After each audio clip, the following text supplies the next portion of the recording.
Shalom and welcome again to another exciting Torah Watchman edition, only available on YouTube. Ben-Emmett here. Welcome to my home again. I hope everyone's been well. I have a very unique video, something I have to get off my Jewish chest, okay?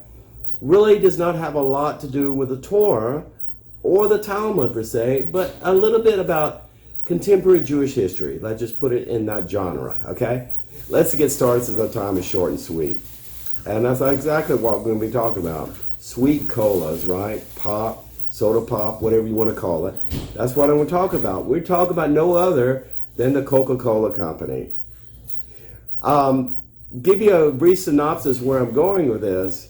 This Orthodox Jew living in Kent Mill, Maryland, I am boycotting Coca-Cola products completely from my home.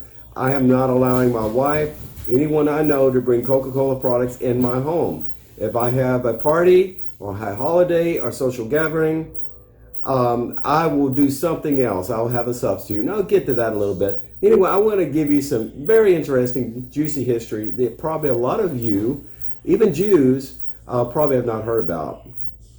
Now, Coca-Cola has been around in the United States of America for quite some time, okay? Been on the market since around 1886. Excuse my voice, I have a slight cold here.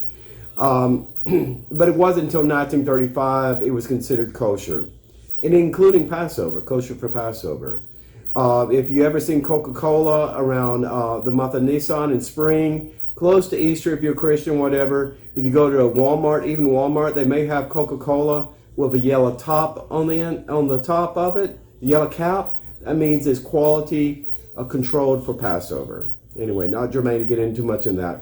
Anyway, Rabbi Tobias Giffen of blessed memory, wonderful rabbi, Orthodox rabbi, American rabbi, who served in an Atlanta congregation until about 1910, until his death about 1970. Anyway, how did he get involved in Coca-Cola? Well, stay with me, please. This is interesting. I'm reading from an article by Michael Feldberg. Anyway, he was born in Kovno, Lithuania, around 1870. He immigrated to Compton, Ohio, around 1903, and accepted an Atlanta pulpit 7 years later. Anyway, during his long tenure at a synagogue, Sharif, Israel, Giffen became the dean of the Southern Jewish Orthodoxy, okay? So in other words, he was responsible, among other things, for Kosher root. He was part of that Orthodox Rabbinical Council. So I guess he had, in yeshiva, a background in dietary science, or maybe some chemistry, food chemistry, things like that. Anyway, millions of Eastern European Jews migrated to the United States from Poland, Lithuania, and Russia, excuse me, and elsewhere, you know, at the end of the World War II, at the end of the Holocaust. And they became Americanized, and no other icon other than apple pie, baseball, whatever, Coca-Cola was, if you drank a Coke as a Jew, you were considered Americanized, okay? But there was local disputes, primarily among Orthodoxy, Reform and Conservadox, or Reconstruction, whatever you want to call it. They didn't really care too much. They just drank it anyway. They had it in their homes, even during Passover. They were beginning to quiz Rabbi Giffen whether or not it was kosher to drink Coca-Cola, halakha compliant, and that's Jewish law, especially on Passover. So this rabbi did not want to stretch the truth. He did not know what was in the secret ingredients in Coca-Cola. Coca-Cola, the company, had patented that. They were not going to reveal that to anyone. But they actually wanted the Jewish market in America and abroad. So they reached a tentative agreement. I guess he signed a non-disclosure agreement, secrecy, confidentiality agreement, and they did disclose the magical ingredients in Coca-Cola. And since we're talking about ingredients, there are about 10 primary ingredients in Coca-Cola. I'm going to call out a few things. Citric acid, okay, you know when you drink Orange juice has citric acid, or lemonade is any kind of citrus plant. Except the citric acid is not from any natural food source, okay? It's chemically produced. Benzene, yes. The same preservatives you have in Pop-Tarts. Other things like even alcohol is in there. Phosphoric acid as well. They found out, medical doctors found out, if you drink too many Cokes in some people, you will develop kidney stones. Did you know that? Also, there was a problem, of course, with the sugar, high fructose corn syrup and other thing in children, dental decay and all of this. And of course, it has glycerin in it, of all things. This is where I'm getting here. So when the rabbi discovered that it had glycerin in it, and the byproduct was from beef tallow, which was not kosher, clearly, he could not certify it. So he asked them, he made recommendations, as he has some background in dietary food science, even though he was FDA approved in early 1900, Coca-Cola, but anyway. FDA quality for food safety is not the same thing as halakha quality for food safety. Okay, get that out. But anyway, the subject of glycerin came up. But Coca-Cola reported it's not that much glycerin. It's not that much at all. And you heard that if it's 1 part in 60, it was diluted enough to earn kosher status because it was nullified. But that only applies if you have an ingredient that does not belong in a recipe or something by accident. Coca-Cola deliberately put non-kosher glycerin in their product, and they didn't think about it at all. Why? Because they were not thinking about Jews, to be honest and fair. Anyway, another story I read, get this, Procter & Gamble, developers of Crisco, shortening, vegetable shortening, all this, they actually invested $30,000. They supplied the glycerin source. Yeah, all Crisco shortening used to be based on beef tallow, okay? I remember in the South, that's all you could buy in there, in the grocery stores. Anyway, everything is vegetable oil, coconut oil right now. That's where I'm getting to. Anyway, the glycerin came from something, the source that was not kosher. So what Procter & Gamble invested in is $30,000 and a separate pipe distribution system. They supply the glycerin for Coca-Cola's products, okay?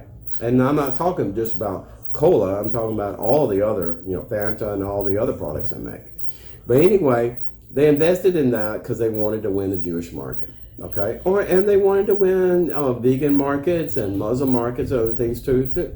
And Muslim had problem with the alcohol and Cokes. If you drink something like 30,000 cans of Coca-Cola, you will be legally drunk.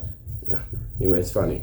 But anyway, so the glycerin problem failed initially Rabbi Giffin's standards for halakha. So they did more research, and then they said we can find a substitute with coconut oil, cottonseed, or that kind of thing. Okay, so this was a new ingredient. So then Rabbi Giffen gave it a seal of approval for that, especially after the product line distribution system for, they had these big vats of glycerin and all the other ingredients that goes into Coca-Cola at a mass production factory or whatever. All these lines had to be certified. Yeah, it comes from a kosher source. All of this. That's why we have a quality seal approval on a number of things that I allow in my home, and that's at my favorite Shalom Kosher grocery store, less than a mile and a half from here. But anyway, so the Coke formula was modified because of Rabbi Giffin's involvement. Okay, all nice stuff, right? But there was a second problem, was alcohol. I mentioned that before.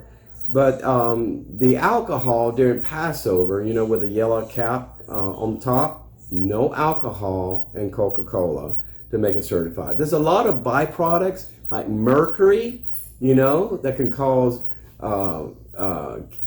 organ failure. Mercury, like in the old thermometers, you would shake it up, had a little red substance. If you break the glass, it could actually contaminate you and poison you.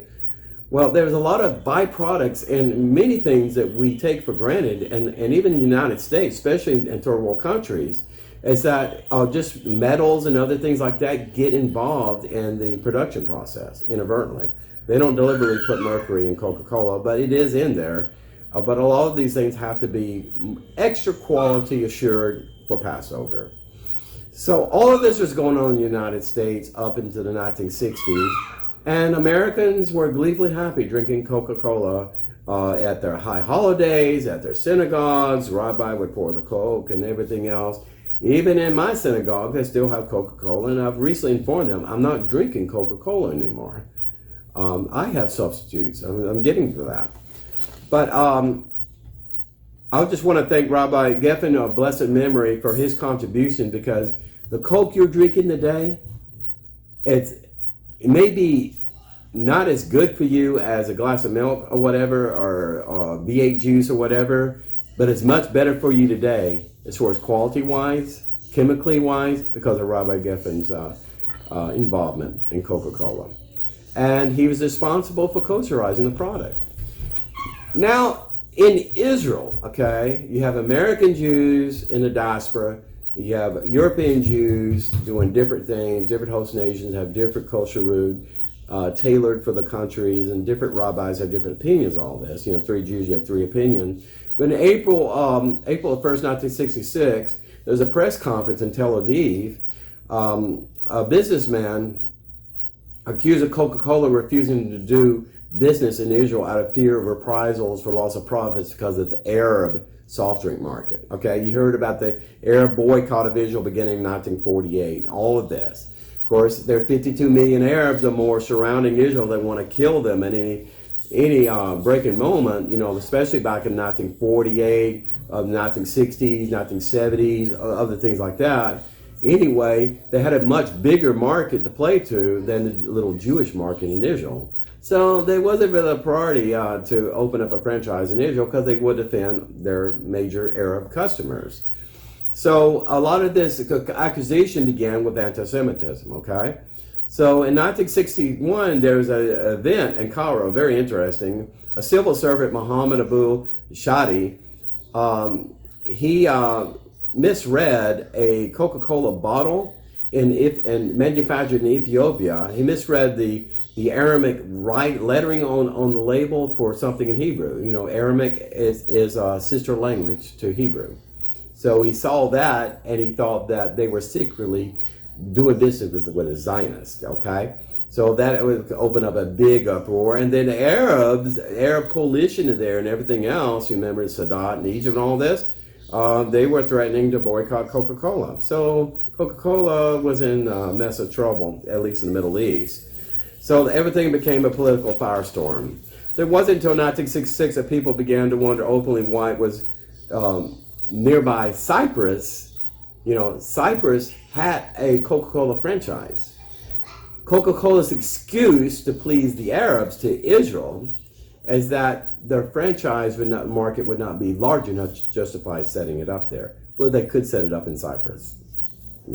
Anti-Semitism, indifference, bigotry, But this was going on in Israel, and while American Jews were gleefully drinking Coca-Cola down the Golan. But anyway, I've drank Coke all my life too, so I am just as guilty.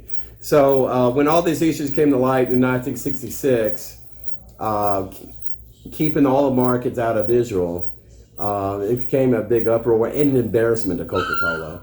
So many people believe, let's switch to Pepsi. So Pepsi got involved in all this political dispute. Hasidim had a problem with Pepsi because his marketing campaign had scantily clothed women, half-clothed women, and all the secularism and all this in a marketing thing. They didn't want to see the advertisements, didn't want to see the logos and everything else. Hasidim had a problem with that. But anyway, Pepsi moved in and took advantage of that market like every good capitalist company should do in a very competitive political situation. So the parents failed to take into account Coca-Cola as fast-stepping to shake off charges in 1960. Coca-Cola appeared heroic in America, but not so heroic in Israel. Pepsi's mud-spattered skirts were that Coca-Cola hand-me-down, same skirt, a bit older. if you drink a Coca-Cola and Pepsi, my wife says I don't know the difference. I know the difference between the drinks because Pepsi sounds like tastes like a watered down Coke. But anyway, all kidding aside, this is still going on in Israel today.